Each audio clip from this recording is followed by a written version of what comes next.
The COVID-19 pandemic has impacted the budgets of many, many programs. This includes, of course, the arts. But Dinna Alexanyan, founder of the nonprofit Cyber Right Productions, has found a way to try to help these artists who are struggling during this very difficult period.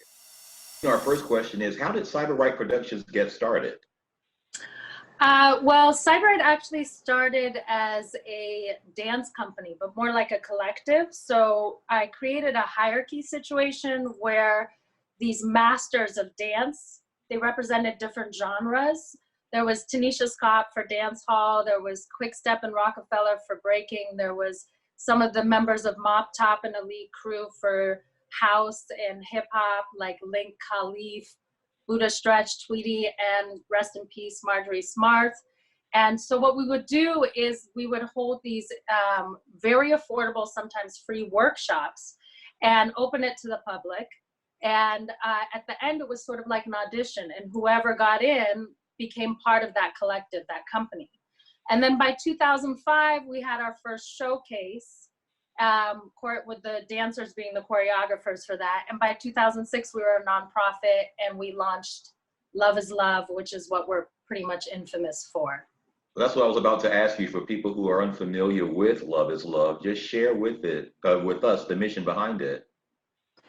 The mission in general is to bring people closer to their joy through the expression of the arts. So Love is Love is a quarterly, 15-year running, amazing dance, music, art showcase where we feature the top artists of New York City and beyond. Now it's become like an international thing. Over 300 or so artists submit to be part of it. We choose 20 or 30 dance choreographers. They have 2.5 minutes to show their piece on stage and showcase it. There's no break in between, so it's just like pow, pow, pow, pow. There's artists painting live in front of the stage. There's musical artists. The after party is, if you can imagine, 800, 1,000 people just ciphering and dancing.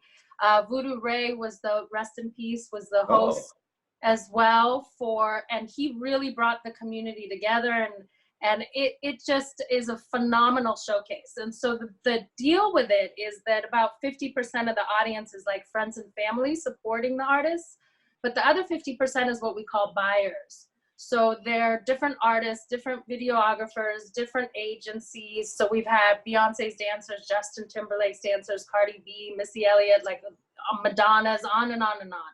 And the point is to get this exposure for the artists and to get them employed. So Dinna, now let's talk about how you've navigated, because I want to double back to this 800 to 1,000 big party, which sounds awesome, but COVID happened. Just tell us how it impacted Cyber Right. Massively. It not only impacted us, so essentially we were gonna have our 15-year anniversary, August 18th, 2020, and we were gonna fundraise for the nonprofit. We can't survive without showing that we're raising funds, right? So we had to raise funds through Love is Love and through space rental, both of which has been completely wiped out, right?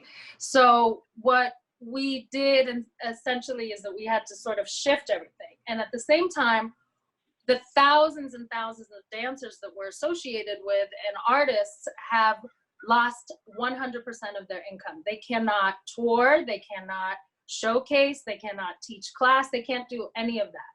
So it's really devastating. I'm getting calls every day of someone becoming homeless, someone having nothing to eat, so anyway, so we shifted everything to create a artist relief fund.